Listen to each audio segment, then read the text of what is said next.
Buenas tardes. La verdad es que me siento rarísimo moderando una mesa redonda porque he dado muchas sesiones, charlas y nunca he moderado una mesa redonda, así que soy un novato en estas lides. Estaba muy preocupado además por lo que iba a contar Chani en la sesión que ha contado, porque digo, igual me pisa todos los temas y no sé qué voy a preguntar, a decir, ¿no? Yo creo que el tema que nos convoca puede tener un arranque. Hace 3 meses, Marty Baron, el director del Washington Post, dijo una frase tuiteada por todo el mundo que es que los diarios en papel se van a morir. Y de esa frase nos encontramos aquí con el título que nos convoca, que es «Hay salida para los diarios». Con estos precedentes, pues puede parecer que es una pregunta retórica. A mí sí que me gustaría ampliar el título de la sesión que nos convoca también al mundo online. Existe mucha literatura sobre la muerte del papel, pero a día de hoy mueren más medios digitales que medios en papel. También es más fácil que suceda así. Pero yo creo que los problemas que afectan a las redacciones, a los modelos editoriales, están pasando tanto en el soporte papel como en el soporte digital. Tienen los mismos problemas y yo creo que el soporte digital tampoco está a salvo si no espabila. Bien, quizá hoy yo voy a hablar ahora un poquito y luego ya les dejaré toda la cancha para ellos, ¿no? Quizá hoy vivimos en un mundo contradictorio porque posiblemente se hace el mejor periodismo de la historia. Estamos viendo montones de ejemplos. Los que hemos sido jurados de los NH, pues hemos visto miles de páginas que así lo demuestran, ¿no? Se hace la mejor infografía de la historia. Yo creo que se hace el mejor fotoperiodismo de la historia. Posiblemente se hace el mejor diseño de periódicos de la historia. Y también se hace el mejor diseño de periódicos porque la información es fantástica, porque si no sería imposible hacer un buen diseño, ¿no? Pero luego, en paralelo, también vivimos que posiblemente se hace el peor periodismo de la historia. Yo creo que con el periodismo está pasando lo mismo que con la pobreza, ¿no? Que cada vez se van separando dos mundos entre los ricos y los pobres y apenas hay término medio, ¿no? Yo no sé si los diarios van a morir o van a vivir. Lo que está claro es que aquí la palabra que nos interesa salvar a todos los presentes es la palabra periodismo, no palabra diario, no palabra papel, no palabra online. Aquí nos la jugamos con la palabra periodismo, ¿no? Y aquí la gran esperanza es que mientras existan dos personas en el mundo, los dos últimos seres humanos que pululen por la Tierra, seguirá existiendo el periodismo, pues porque dejarán de estar juntos en algún momento, uno se irá a cazar, otro volverá y le contará qué le ha pasado ese día, qué le ha pasado mientras cazaba, ¿no? O sea, el periodismo no va a morir nunca, no va a morir nunca.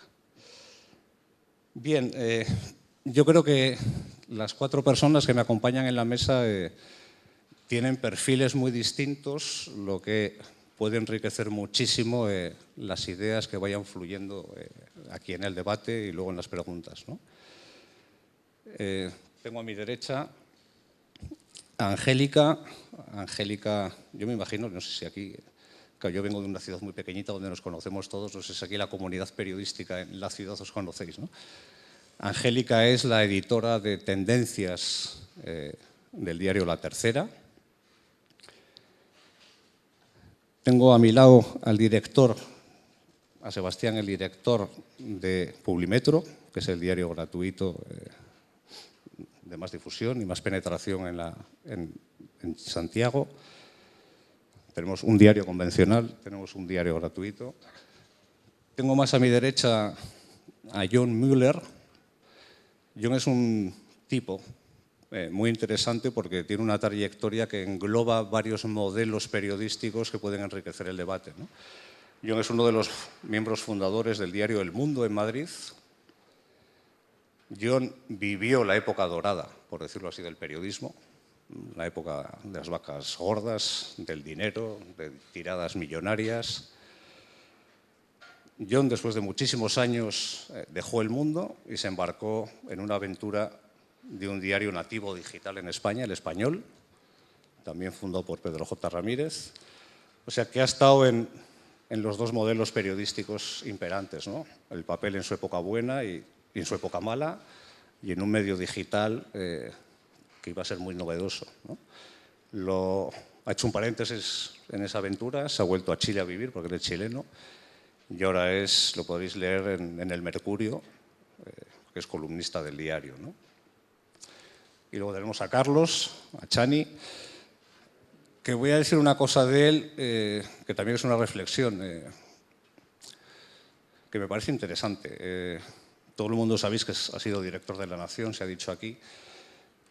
Casi todos los directores de diarios que conozco provienen de la redacción, muchos de la sección de política, muchos responden a un periodismo convencional, muy ligado a las fuentes, muy ligado al oficio, poco innovador, muy de inercias, ¿no? En cambio, la trayectoria de Chani y de otros, no hay muchos como él, pero también los hay, es muy interesante porque él proviene del mundo visual, proviene del mundo visual, del área visual de La Nación, del área de diseño. Curiosamente, la gente que destaca en el área visual es la que suele abanderar las áreas de innovación de las empresas periodísticas, y Chani pasó del área visual al área de innovación, y del área de innovación pasa a la dirección del periódico, ¿no? Claro, esta trayectoria explica muy bien por qué a La Nación ha pasado lo que ha pasado, ¿no? Con un perfil de director absolutamente distinto al perfil de director que tienen muchos diarios, ¿no? Bien, aquí estamos los 5. La pregunta de la mesa redonda es evidente, ¿no? ¿Tienen salida los medios, los diarios, tanto en papel como online? A mí me gustaría que respondierais rapidísimamente, un par de minutos, pero sobre todo no pensando en los grandes medios, sino en los diarios normales y corrientes, que son la inmensa mayoría del mundo, ¿no? Esos diarios locales, esos diarios regionales, que no tienen periodismo de datos, que no tienen ingenieros, que no tienen casi nada, salvo posiblemente la pasión por el oficio, ¿no? ¿Quién quiere empezar?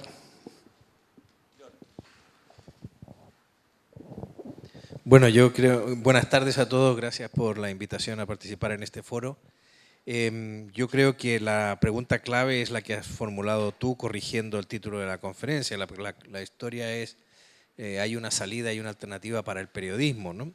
Yo creo que el atarse a un soporte, precisamente cuando tenemos ese gran integrador que es la tecnología de Internet, que está integrando todos los soportes en un solo sitio, en un móvil o en una pantalla. Yo también creo que así como nos dicen que los periódicos están muertos, las pantallas pueden estar muertas. Las pantallas, los desktop, las pantallas de los escritorios, ¿no?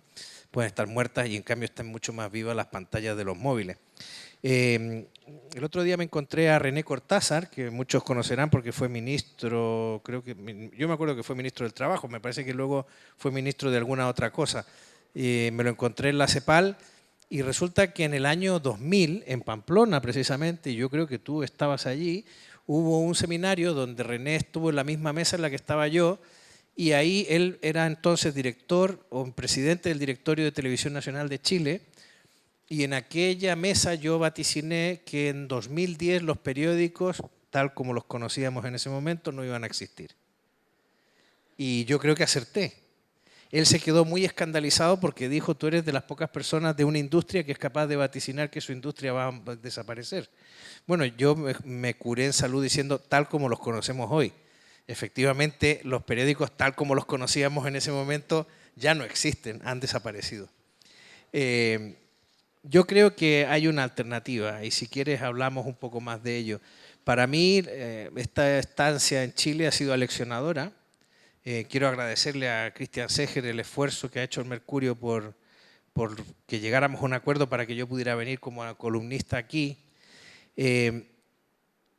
Para mí ha sido tomar la máquina del tiempo de H.G. Wells, porque el Mercurio es un diario que se produce y que funciona bajo los mismos parámetros con que funcionaba el mundo hace 15 o 20 años.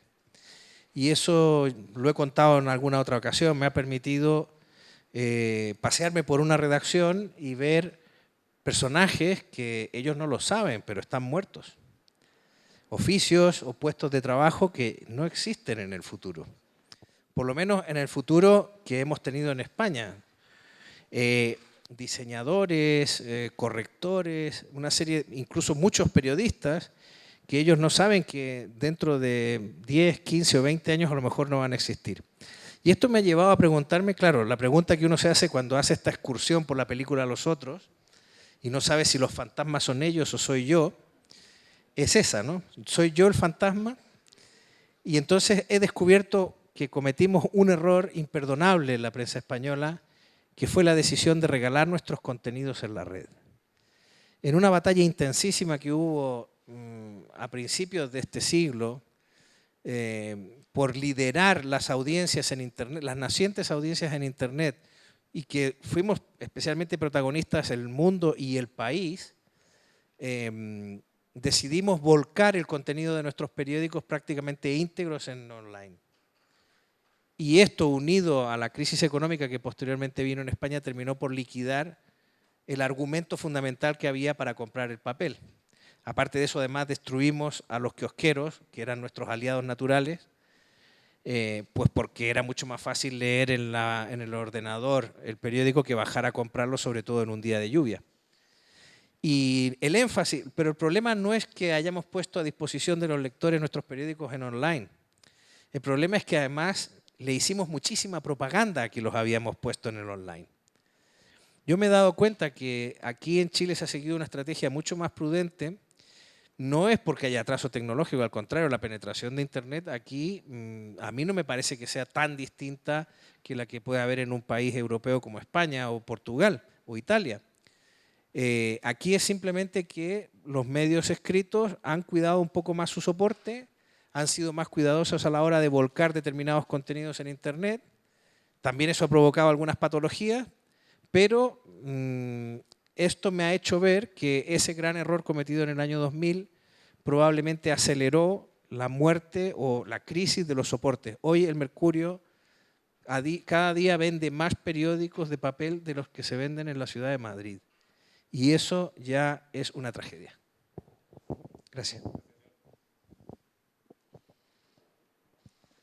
Hola, primero quiero agradecer la oportunidad de estar en este panel de gente que tiene mucho más experiencia que yo. Así que muchas gracias por la invitación.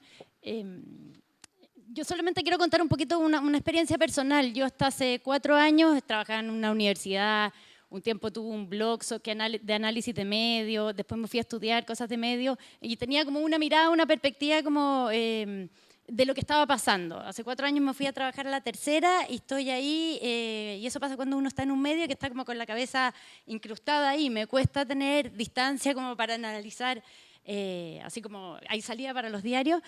Y por eso me van a tener que perdonar que sea un poco autorreferente, que cuente lo que me está pasando a mí.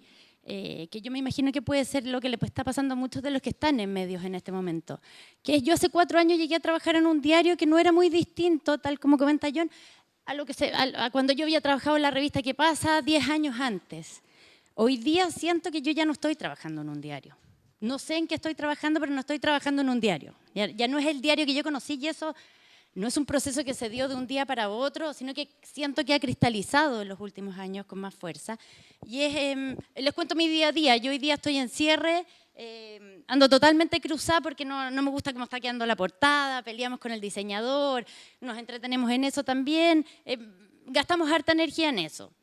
Hasta que va a salir una portada que nos va a gustar o no nos va a gustar, una linda portada para el papel, porque yo tengo el día sábado adentro de la Tercera, un espacio muy claro, soy el suplemento del día sábado, pero mañana, cuando empecemos a subir los contenidos a la web, esa portada va a valer 0, no existe adentro de la web. Y yo adentro de la web, que suplemento tendencias, que en el papel existe como una cosa muy demarcada, no tengo la marca, entro a competir con los suplementos de otros días que tienen también su espacio, entro a competir con las redes, cuánto penetro en las redes sociales. Entonces, parte de mi trabajo de hoy ya mañana no vale. Y compito un tema en que yo una cosa de este porte que pongo puede cliquear más, que es como la manera en que finalmente se mide cómo nos va en la web, mucho más, entonces se me desordena todo mi mono. Pero además, yo hoy día estoy peleando con un micrositio que tiene La Tercera que se llama Culto por una entrevista, que si la llevan ellos, que si la llevo yo, y entonces hoy día son mi competencia, digamos. Pero por otro lado, yo la próxima semana tengo que grabar un programa de entrevistas que hago para Culto. Y el mismo con que hoy día estoy peleando o yo estoy manduqueando en calidad de editora del suplemento Tendencias, para ese programa es mi jefe. Y así les podría contar 25 episodios más en que básicamente creo que uno, ya no trabajo en un diario, sino que trabajo en un monstruo de 1000 cabezas, entretenidísimo, pero un monstruo de 1000 cabezas, pero además vivo en la contradicción. Lo que soy hoy día en la mañana ya no soy mañana en la tarde. El que es mi enemigo hoy día en la mañana a la hora de almuerzo es mi mejor amigo porque tenemos que hacer otra cosa juntos. Entonces el director del diario me lo entiende porque yo en la mañana odio al editor de internet y en la tarde somos íntimos amigos. Pero así es la vida hoy día en estos monstruos de 1000 cabezas. Yo realmente compadezco a los que tienen, a los directores, Tú hablabas del liderazgo extremo. Sí, claro que se necesita liderazgo extremo. Yo a mi pequeña escala no me alcanza. Yo realmente los compadezco, los envidio, porque por otro lado yo creo que es fascinante lo que nos está pasando. Y con respecto al periodismo, primero los diarios, bueno, como hoy día estos monstruos tienen tantas cabezas, podrá morir uno, florecerá la otra. Y con respecto al periodismo, bueno, yo no tengo una visión tan desencantada. Yo solo veo energía, no, nos equivocamos, sale bien, sale mal, pero yo lo que vivo es un mundo lleno de energía, tal vez mal ejecutada, mal administrada, con falta de liderazgo, pero eso es lo que yo veo. Gracias. Se mira al espejo y es pura energía. Empieza la mañana fuerte. Voy a parafrasear a Angélica, que agradezco la invitación. Yo soy el más viejo de la mesa. Y quiero primero felicitar a Chani por la exposición, y me sentí absolutamente identificado con todos tus extremismos. Sobre todo porque, y claro, acá venimos a hablar un poco del medio que somos, porque Publimetro tiene quizá una historia de extremismo, digamos. Recién comentábamos con Joaquín Santelice y Alejandro Osorio, que son parte del equipo Publimetro Latam y Nacional, que nosotros fuimos extremadamente comerciales. Y hoy día estamos viviendo un proceso que yo espero que sea extremadamente editorial. Por tanto, por eso digo que me siento absolutamente identificado, porque además mucho de lo que comentas tiene que ver con el ejercicio, como dice Angélica, de lo que estamos haciendo hoy día en periodismo. Ser extremista en el experimentar, en el tratar de entender que esta crisis del periodismo, y ahí voy un poco a la pregunta de la mesa, de cómo salvar el periodismo, o qué salidas tienen los diarios. Yo creo que, como dice John, no es un tema de la salida de los diarios, es un tema de cuál es la salida del periodismo, porque creo que la crisis que vivimos en los diarios tiene que ver con la crisis de audiencia, no con la crisis de una plataforma en particular. Creo que lo que estamos compitiendo con todos, y el ejercicio que tenemos que hacer es decir cómo logramos con nuestros contenidos atraer a la audiencia. En el caso específico nuestro, y les cuento un poco en lo que estamos, y espero que se hayan dado cuenta hace algunos días, digamos. Llevamos ya varios meses en un proceso de transformación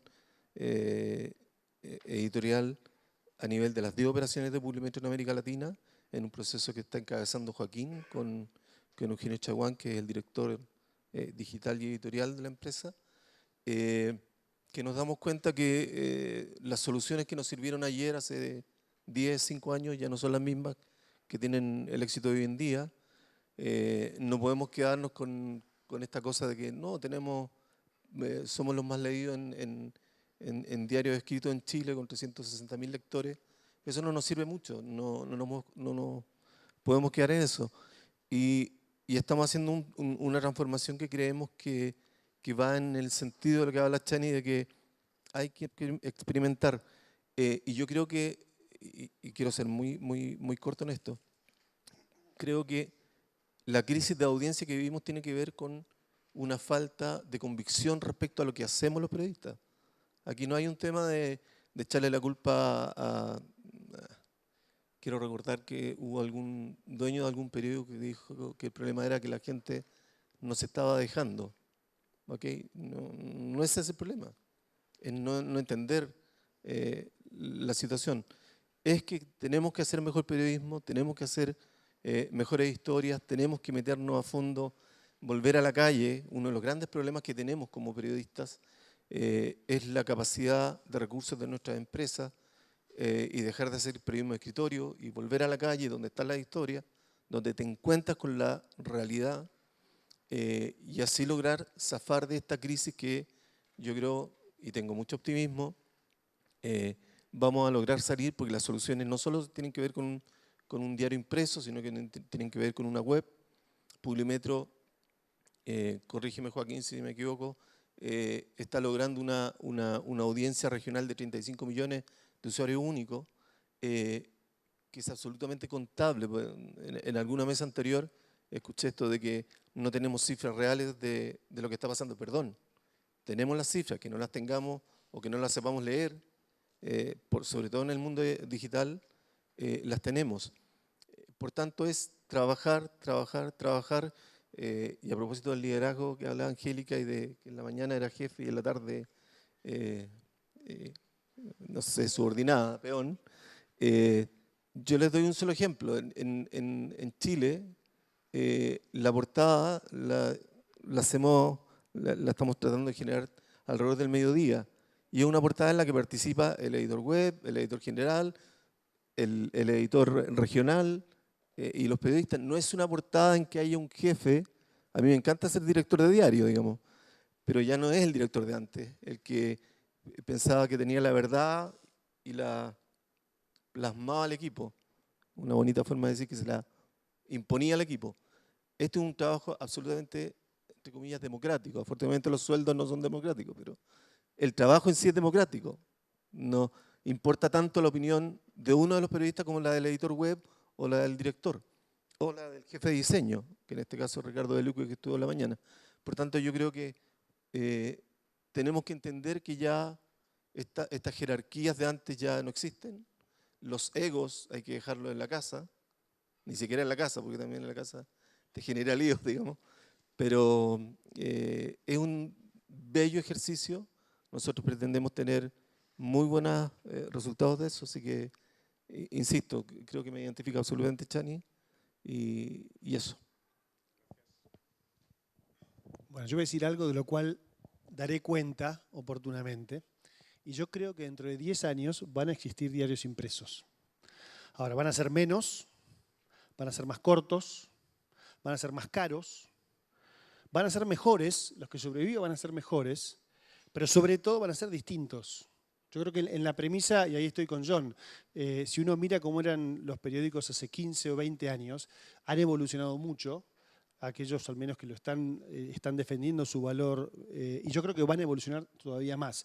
Y me parece interesante la parábola de The Economist. The Economist nació hace más de 100 años.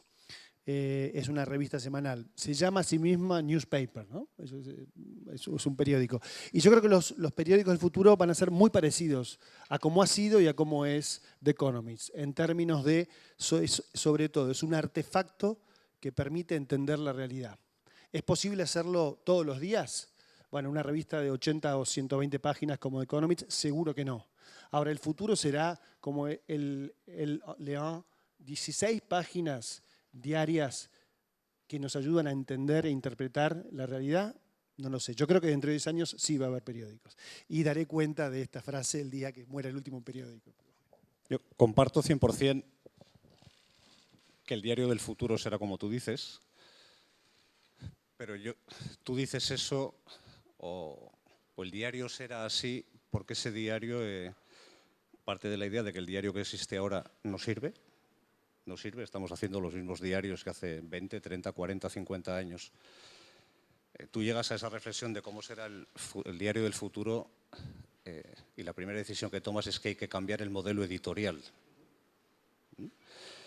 ¿No tenéis la sensación de que llevamos 20 años de crisis profunda y perdidos porque las empresas de comunicación, en vez de cambiar el modelo editorial, que es lo más difícil, y hay que tener valentía para hacer esto, se han dedicado a pensar constantemente en cambiar el modelo de negocio, que ha primado en estos 25 años de crisis la palabra negocio más que la palabra modelo editorial y que por eso todavía seguimos perdidos los medios? Bueno, hay un libro que yo creo que marca un antes y un después, ¿no? Se llama When the MBA Rules the Newsroom, que se publicó yo creo que a principios de los años 80. Yo lo compré y lo leí hasta la mitad y luego lo dejé porque dije, o hago un MBA o no hay forma de gobernar una redacción desde el periodismo, ¿no? Y ese libro lo que efectivamente describía era cómo los gestores habían pasado a definir todos los parámetros fundamentales del negocio periodístico, ¿no? Yo, la verdad que me encantó la presentación que hizo Carlos Chani Guyot, y lo estaba mirando y claro, haciendo un ejercicio nostálgico, hacía mi propio checklist y decía, bueno, es que el mundo, efectivamente el mundo fue el último gran periódico de papel rentable que se fundó en Europa.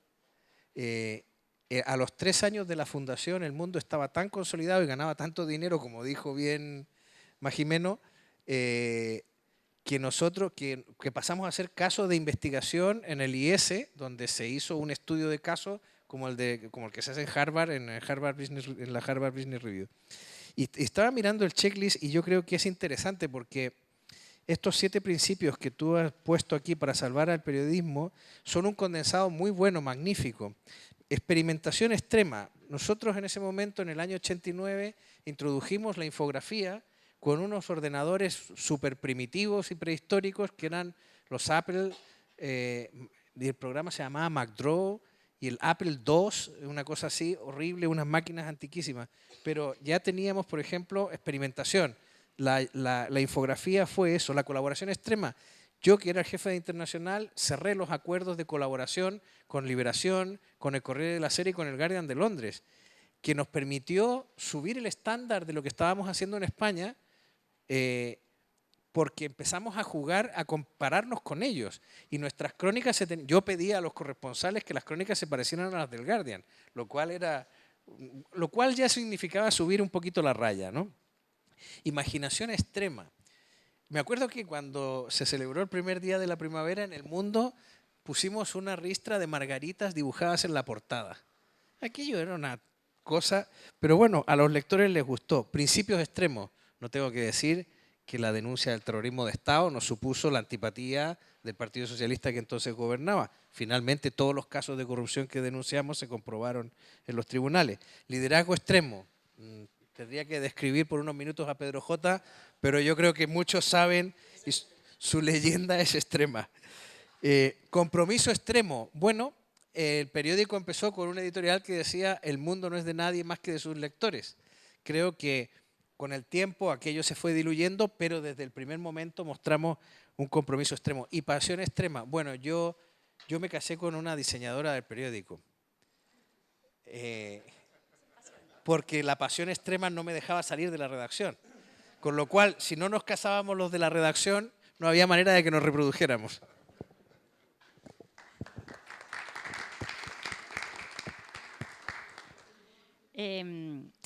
Yo concuerdo contigo en que van a seguir existiendo los diarios y es más, como yo soy hincha del papel, no sé si esto es como una predicción o lo que yo creo que pase, pero yo creo que los periódicos, no sé si los diarios, van a ser para los mejores. O sea, ahí van a estar los mejores. Yo creo que si el papel es un lujo y entonces el que quiera estar en el papel se va a tener que lucir, se va a tener que ganar el espacio en el papel. Y por eso yo creo que incluso en medio como de la precarización que puede haber en el mundo del periodismo o lo que sea, yo creo que la apuesta en el papel tiene que ser cada vez mejor. O sea, ser cada vez mejor. Yo me acuerdo de la Anna Wintour, que fue históricamente la editora de Vogue.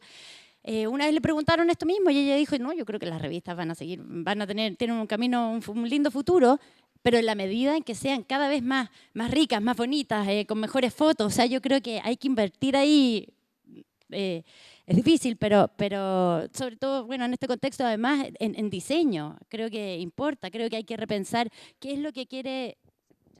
¿Qué es lo que quiere ver un lector día a día? ¿Quiere seguir viendo lo mismo que le hemos estado mostrando? O sea, yo creo que eso sí hay que repensarlo.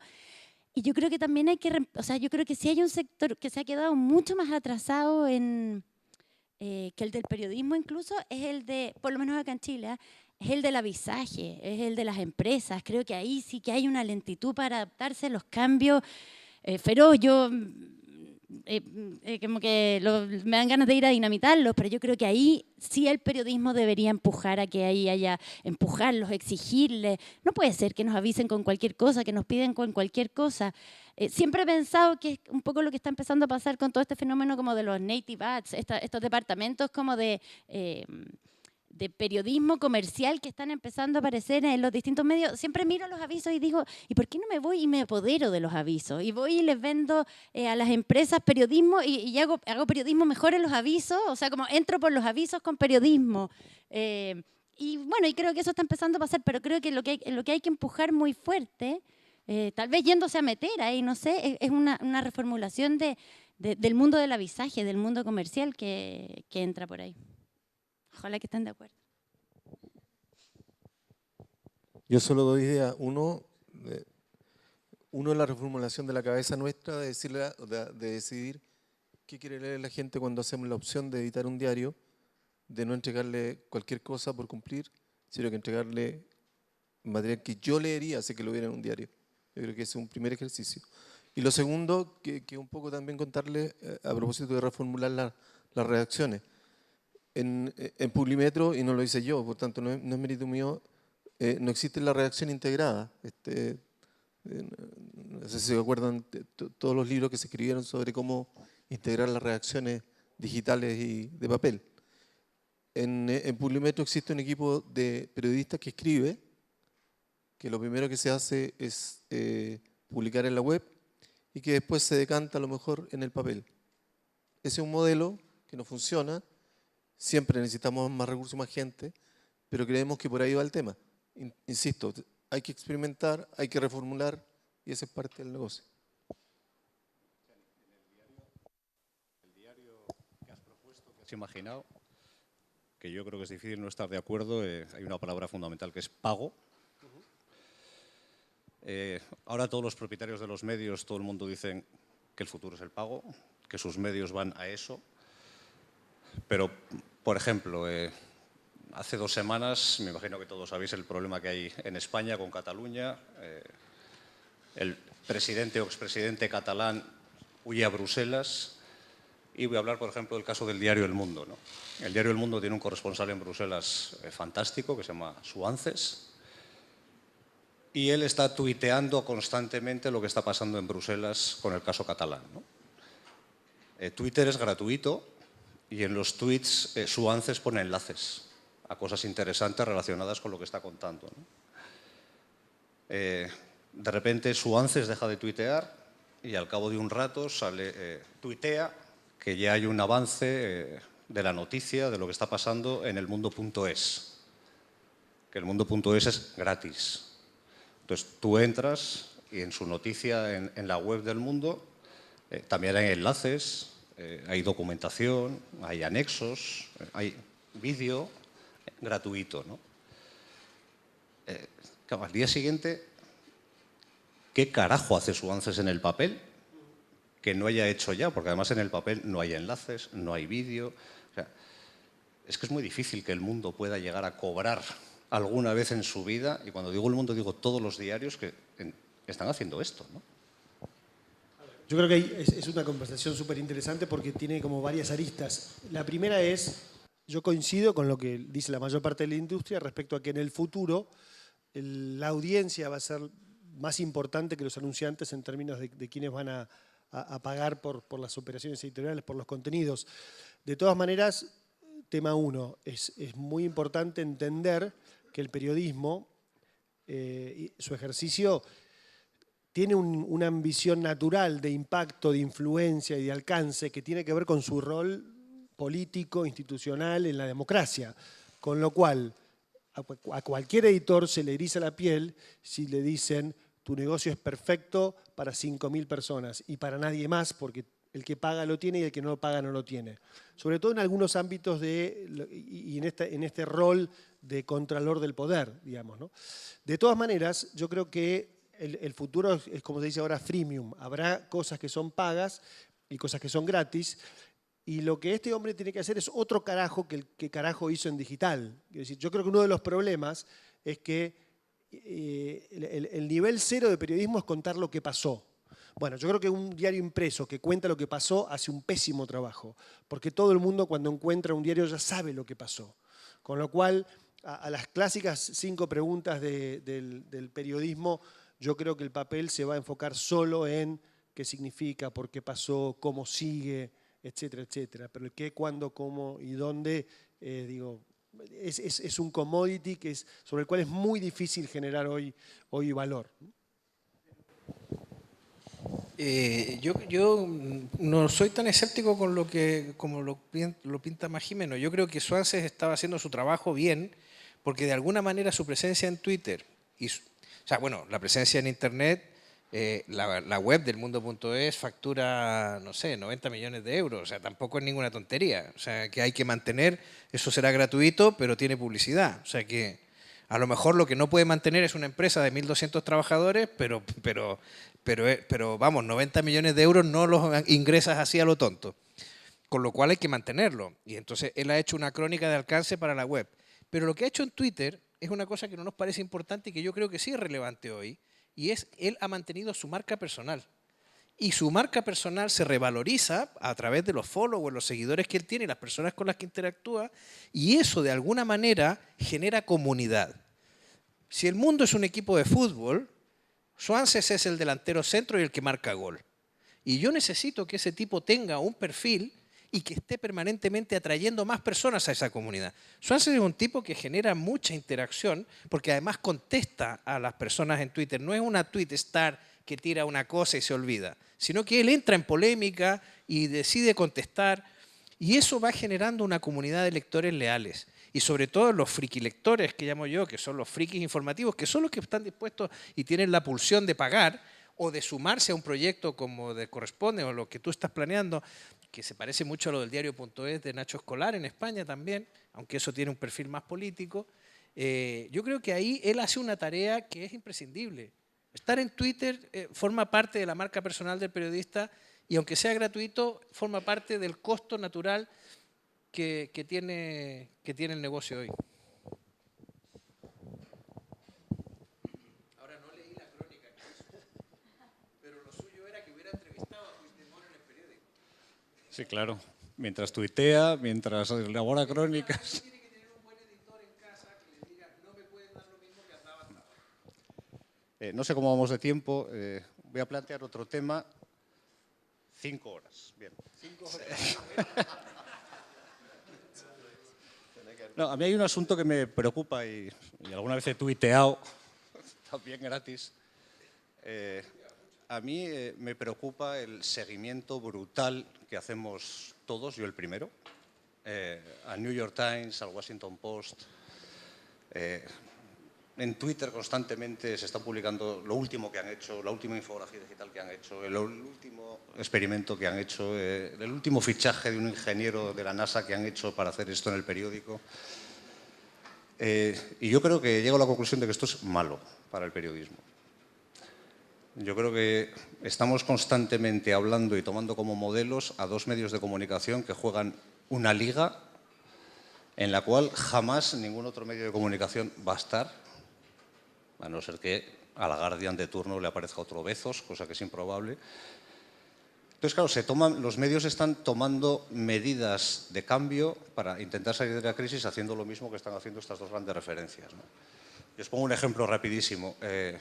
Hace 8 o 9 meses, un director muy amigo mío de un diario regional me llamó por teléfono feliz para contarme que había fichado 2 ingenieros en el periódico. Tiene una redacción de 25 periodistas y una semana antes de fichar a los 2 ingenieros habían echado a 5 periodistas, ¿no? Entonces al final le dices, ¿y para qué quieres los ingenieros si no tienes periodistas? O sea, ¿quién va a interpretar los datos de los 2 ingenieros que has contratado, ¿no? Modelo New York Times, modelo Washington Post, en un diario como yo creo que son casi todos los diarios del mundo, que son redacciones pequeñitas, etcétera, etcétera, ¿no? ¿Qué referentes debería tener un diario?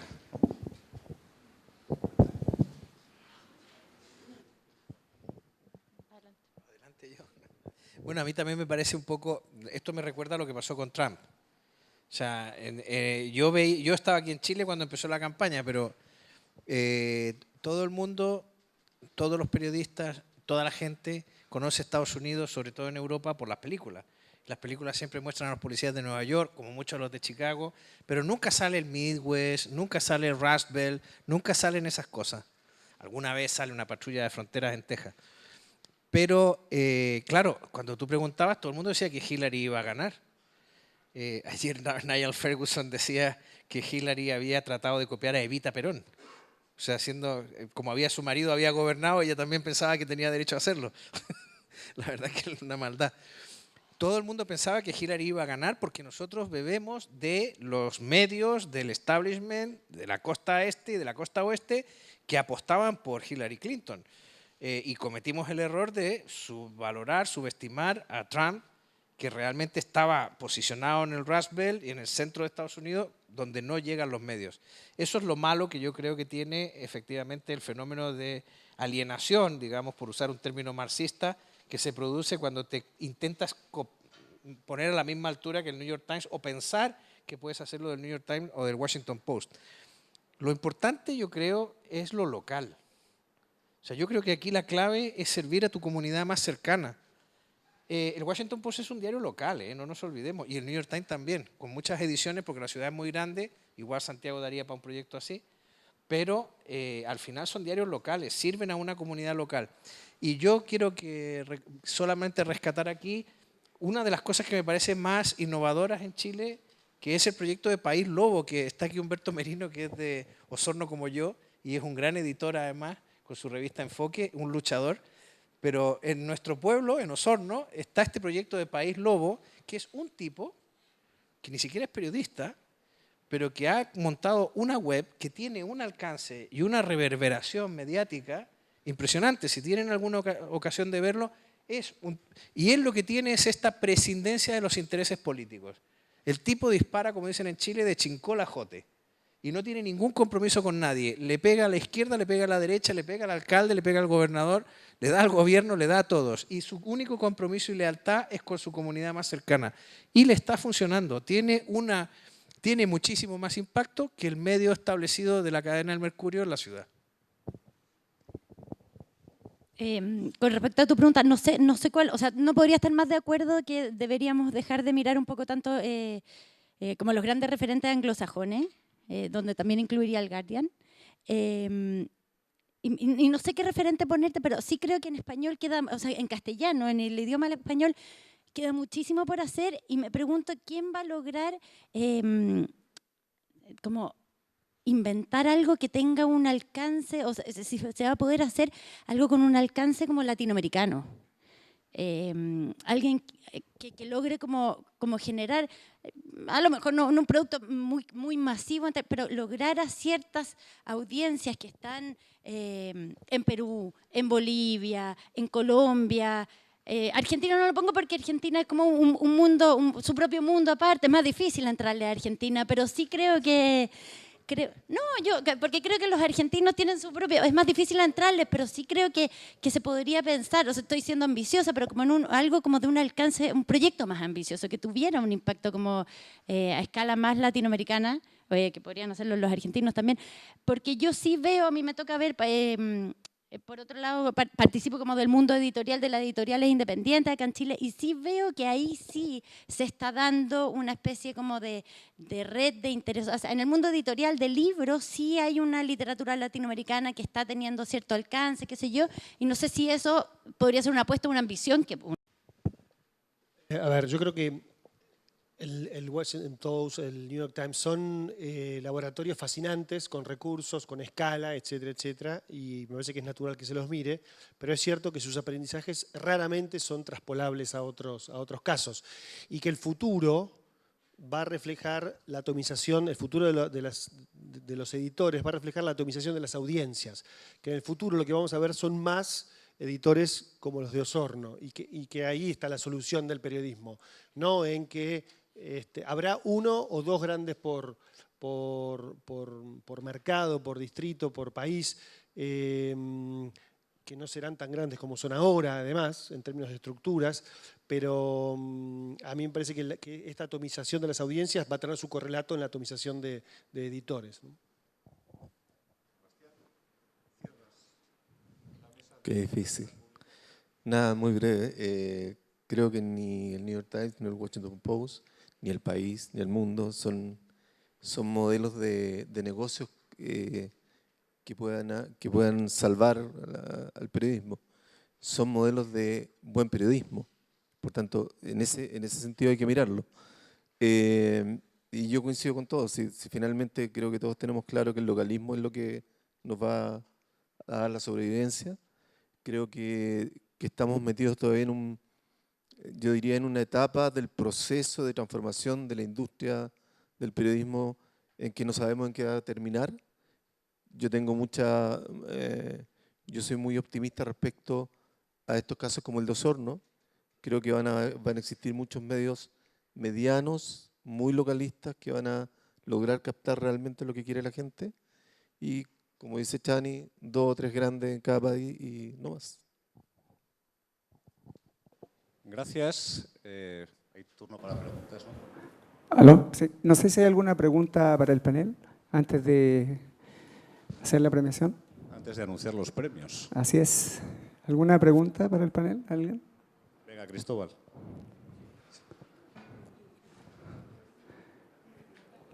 Voy, Cristóbal.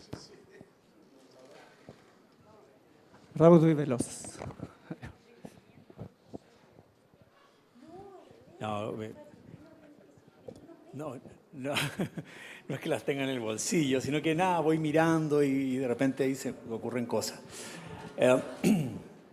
La conversación que ustedes han tenido, así como anteriormente la del grupo de televisión,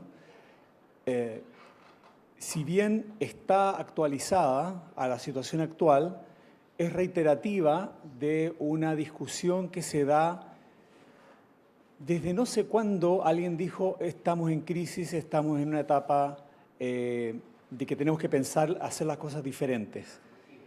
Sí, en mi ignorancia sobre otras industrias, de automóviles, de turismo, no sé si es así tan crítica la situación continuamente como en el mundo del periodismo. Entonces, si es tan necesario, porque si no nos enteramos de lo que está pasando más allá de lo que se tuitea, y ya sabemos además que la dificultad de determinar la verdad, la veracidad y la verosimilitud, claramente se necesitan editores. Si sabemos que esta profesión nuestra es necesaria, si sabemos que van cambiando las audiencias y tal, pero se resiste a morir si es que tuviera que... Las predicciones, ¿no es cierto?, que dicen que ya le van poniendo fecha. Entonces, ¿por qué todavía no encontramos un modelo de hagamos esto? Tal vez no es el modelo, la solución, pero es una solución. Me viene a la mente en una presentación de un congreso de la SND escandinava, cuando se presentó el rediseño de un diario danés, Politiken, que es un diario muy influyente en la política de ese país. Y el rediseño en buena parte consistía en eliminar las noticias del papel. No más hubo un choque, no más el gobierno anuncia, nada de eso. En el papel, solo análisis y opinión. En la web, ahí sí. Ahí el choque, el trending topic y tal. Esto fue antes de que Twitter fuera fuerte. Pero eso es Dinamarca. Entonces, aquí, tal como decías tú, Angélica, ¿qué referentes tenemos nosotros aquí? Tal vez de nuestro idioma, pero sobre todo de nuestra cultura, de cómo nosotros, digo que no es tan diferente a la del resto del mundo, qué queremos informarnos, de qué forma, etcétera. Pero algo tiene que haber que no nos baste aplicar simplemente, que no es simple, el modelo norteamericano, anglosajón. Entonces, ¿por qué se reitera, por qué sigue existiendo esta conversación de qué hacemos? Esa es mi pregunta. Chan. Yo creo que porque todas las variables siguen demostrando la pérdida de creación de valor, las variables de lectores, las variables económicas, de inversión de publicidad y demás. Con lo cual me parece que es razonable que una industria que pierde audiencia y negocio de manera sistemática en los últimos 15 años se siga preguntando cuál es la fórmula. Y yo creo que la fórmula, a ver, no va a haber una bala de plata, la fórmula no es una, no hay una solución, pero no me sorprende que sigamos en un estado como de búsqueda y llamado a la recreación de nuestra industria, ¿no? No, que yo quiero decir que hay millones de factores, pero yo creo que hay uno que no hay que olvidarse, que es que somos súper fome. O sea, creo que se puede jugar mucho más en los medios. Creo que en nuestra cultura el humor es importante y si uno mira los medios, tienen poco humor, tienen mal humor. Bueno, y el The Clinic... Bueno, cuando tú estabas hablando, Cristóbal, yo estaba pensando justamente en el The Clinic. Yo creo que el Clinic rompió algo en ese sentido. O sea, ha sido un proyecto tremendamente innovador que creo que se quedó estancado en un momento. Pero yo creo que la fomedad o el atreverse a hacer pocos experimentos y a jugársela, creo que es un factor. Acá hay otra pregunta y acá para el panel, Cristóbal. Esa es la de hoy, ¿no? Déjame decir una cosa. No, a mí me parece que ojo, que a los medios, la industria de los medios está en crisis o en revisión o mirándose el ombligo porque hemos sufrido el impacto directo de la tecnología digital y de la transformación digital. Pero yo, si fuera banquero, estaría tentándome la ropa, O sea, yo estaría tentándome la ropa por dos factores. Uno, porque cuando aparezca Google Bank, todos esos grandes bancos con todas sus sucursales y con sus miles de trabajadores se van a ir al carajo. Y en segundo lugar, si tú preguntas a la gente joven, me ha sorprendido, porque hoy tengo que presentar un libro ahora después de esto sobre la juventud chilena, y me ha sorprendido descubrir que pasa lo mismo que con la juventud española. El trabajo más detestado por los jóvenes es el de banquero o de trabajar en un banco. Yo, si fuera banquero, estaría muy preocupado por esa. Hay que hacer una reingeniería a fondo del sector financiero. Y segundo, no te digo nada de lo que está pasando con el automóvil, que durante años han intentado, a mí me han dicho hasta el cansancio, el automóvil eléctrico no va a existir nunca. O sea, yo llevaba la sección de motor en el mundo. No, el automóvil eléctrico no va a existir nunca. Bueno, ahí está el automóvil eléctrico, ya se viene. Hola, yo quería hacer un comentario de lo que hablaban justo antes. Mi nombre es Paulette. Pienso que el ejemplo que diste tú, por ejemplo, de The New European y parte de esta crisis que decimos, oye, ya no nos llega, digamos, la plata que teníamos antes y tal, tiene que ver con la desconexión que hay con las audiencias. Y siento que el periodista es súper bueno para mirarse el ombligo. Yo soy profe también de periodismo, así que no estoy lejos de eso. Pero pienso que muchas veces decimos como, a ver, ¿cómo empaquetamos esto de otra manera? ¿De qué manera producimos cosas que no es lo que siempre hemos producido? Y nos enfocamos mucho, como por ejemplo, en el diseño del producto y poco en el diseño del proceso. Y a mí me parece que si nosotros incorporamos como, no sé, por ejemplo, pienso... Vamos bien atrás, así la Comisión Kerner, cuando en Estados Unidos los medios fallaban en cómo dirigirse a las comunidades afroamericanas. Bueno, incorporemos afroamericanos a las salas de prensa, pero eran incorporados a estas líneas de producción para hacer productos para blancos. O sea, tenemos como siempre esta línea del medio impreso que busca como adaptarse al nuevo tiempo, pero que de alguna manera la forma de hacer la noticia o el contenido sigue siendo orientada a ser, por ejemplo, cuadrados. Incorporo trabajadores triangulares a un sistema de producción que sigue siendo cuadrados. Entonces, para mí, como periodista joven, ha sido un desafío súper bonito pensar, bueno, ¿cómo construyo yo otra relación con las audiencias que no sea traer ciudadanos, por ejemplo, o minorías a mi línea de producción de cuadrados, sino que cómo desarmo esta línea de producción y hago un proceso totalmente distinto que me permita efectivamente hacer un producto distinto que tenga un valor agregado? Que no sea solo el análisis, sino que sea el cómo llego a ese análisis, cómo entiendo lo que la comunidad necesita. Porque también puedo ser un periodista local, que los hay muchos, no sé, en Concepción, hablando a los que son iguales que yo en el fondo. Y en un país además tan segregado como Chile eso pasa mucho. Entonces pienso que los modelos también tenemos a veces que repensarlo como desde el origen, pensar más bien en términos de el propósito que tenemos y ver, bueno, cómo reinvento todo esto para lograrlo. Nosotros con un equipo estamos armando un medio online nuevo que se llama Base Pública, que yo dirijo periodísticamente, y ha sido un desafío brutal porque obviamente no tengo ninguna respuesta, tengo puras preguntas, pero ha sido muy bonito ese proceso de pensar, bueno, si quiero hacer periodismo de otra manera, ¿qué es lo que quiero lograr? ¿Cómo lo incorporo? ¿Cómo me financio? Yo no quiero visaje porque quiero ser independiente. ¿Qué otras formas, que no es la que tiene el New York Times, porque obviamente no soy, ni voy a ser, ni me interesa ser el New York Times? Yo soy la Paulette de Sormeaux, que soy joven, vivo en Chile, punto. Ya, con mi equipo, con mis estudiantes, con la gente apasionada por el periodismo que quiere otra forma de comunicarse. ¿Cómo lo hago?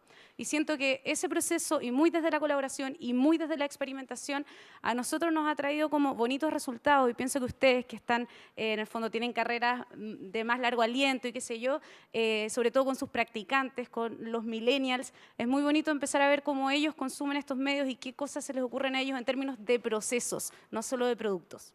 Eso. Gracias por la pasión. Paulette, primero, cuando te vaya bien, nos avisas. Y segundo, igual.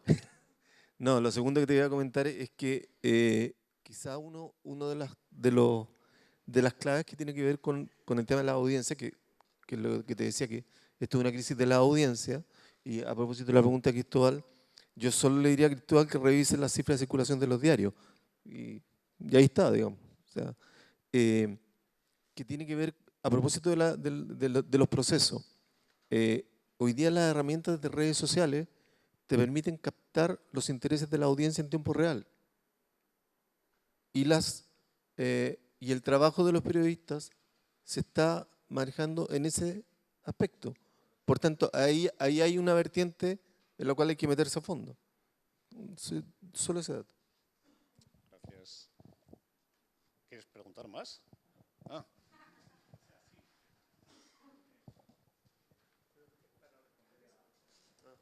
¿Vas a responder tú?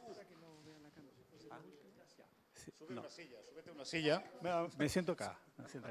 Así. No, digo, pero puede ser que el periodismo insiste en ofrecer, vender, servir algo que no se quiere consumir así. Puede ser que no aprenda todavía bien o que sea mucho más complejo, yo creo que por ahí va, no así como si el retail, si la venta de ropa insistiera en ciertas telas, ciertos diseños, pese a la influencia de la moda, qué sé yo, no le iría bien, sino que se renueva y se renueva y se renueva y se renueva. Yo no sé si las grandes tiendas o los IKEA, los supermercados, están en una situación como el periodismo de ¿qué hacemos ahora? ¿Cómo encontramos el cereal que en realidad la gente quiere comer? ¿Cómo les damos azúcar sin que sea azúcar? O qué sé yo, con un afán crítico, un afán como de ¿qué hacemos? O a lo mejor dicen, a ver, ¿quieren más o menos esto? Bien, viene esto, probemos, lo sacamos, entramos. Tal vez el periodismo es más estático, a lo mejor es más transatlántico, es difícil de dar la vuelta, no lo sé. Pero me pregunto si no seremos muy reclamones, tal vez. Que no queremos cambiar, pero en realidad queremos que cambie. Ya, no digo más. Continuará. ¿Hay tiempo?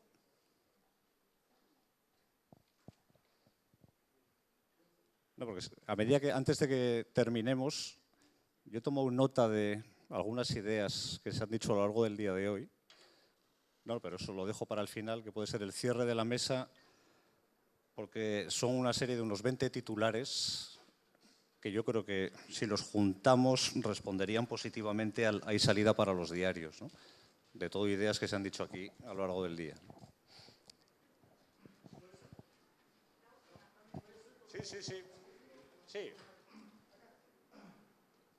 Acá, por acá. Aló. Lo que tú decías es muy interesante. Yo he hecho una revista durante 17 años que se llama Enfoque, en Osorno, en Puerto Montt, en el sur de Chile. Y estamos acá hace 2 años en Santiago. Y tenemos una relación muy fuerte también con los kiosqueros. Nosotros tenemos una revista que se vende en los kioscos y eso. Y yo creo que ese punto es verdad. A nosotros nos pasa, y lo hemos conversado con los kiosqueros, que la verdad es que la gente no quiere leer revistas. No quiere comprar revistas, no está dispuesta a ir a un kiosco a comprar revistas. No está dispuesta, incluso si tú le mandas una revista de regalo, etiquetada con tu nombre, digamos, ni siquiera está dispuesta a abrir la bolsa y leer la revista. Hay algo en el formato de revista, impresa, que a lo mejor ya se murió. ¿Ah? Y eso pasa, las revistas no se venden. Los kioscos están llenos de confites, de juegos de azar, lo que sea, ¿cierto? Y cada vez menos revistas. Había una empresa que se llamaba Maxi Kiosco, Maxica, ¿cierto? Que vendía, se llama Maxi Kiosco porque vendía revistas y vendía confites. Ahora ya vende confites, no vende revistas. Bueno, en fin, yo creo que efectivamente la gente, al menos en el formato de revista, no las quiere como incluso las revistas que, entre comillas, se venden harto, ¿cierto? La Cosa, La Cara y esa revista, en realidad no se leen tampoco. La revista Capital, por ejemplo, la gente no la lee. La gente la mira para acá, para allá, la abre, la cierra, digamos, la vuelve a abrir, la vuelve a cerrar, no la lee. ¿Ah? La revista que pasa lo mismo, salvo una entrevista, no sé, algo pues. Pero el formato de revista impresa, la gente, yo pienso, en mi experiencia de 17 años haciendo revista impresa, no quiere más revistas. Y nosotros tenemos un proyecto, una idea, ya de hacer una especie de, no sé, un híbrido entre revista y libro. Es decir, la gente sí quiere, por ejemplo, de repente un libro bonito, ¿cierto? Lo quiere coleccionar, que tenga buena fotografía, que tenga un diseño o una diagramación, incluso entre revista y libro, con contenido de revista, pero con un formato como de libro. Porque la gente percibe más ese formato impreso como algo de colección o como algo, digamos, que de culto.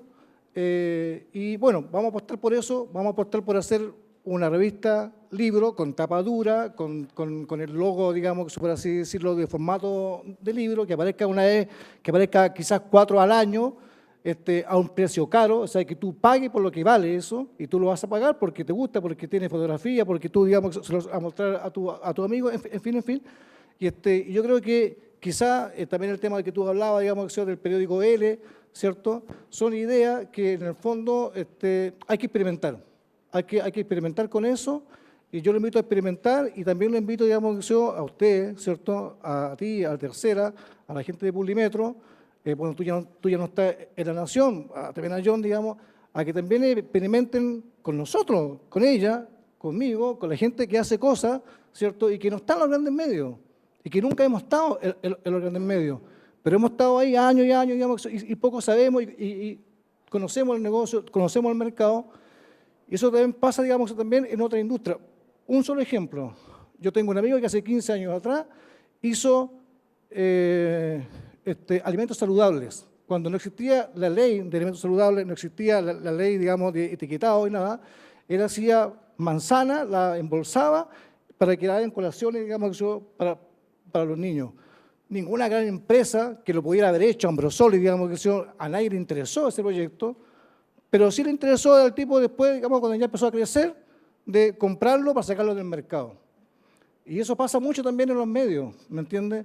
O sea, de repente es bueno que los grandes medios conversen con los pequeños, conversen con los emprendedores y a lo mejor pueden surgir también ideas nuevas y eso también puede ser, digamos, no digo una salvación, pero sí se pueden surgir nuevos proyectos. Básicamente eso. Gracias. Por el entusiasmo. Ok, gracias.